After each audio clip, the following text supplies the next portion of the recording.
أفحسبتم أنما خلقناكم عبثا وأنكم إلينا لا ترجعون فتعالى الله الملك الحق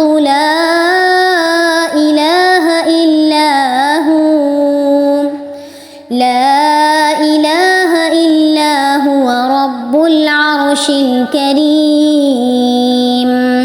ومن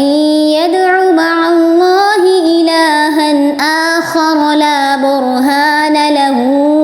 به فإنما حسابه عند ربه إنه لا يفلح الكافرون وقل رب اغفر وارحم وأنت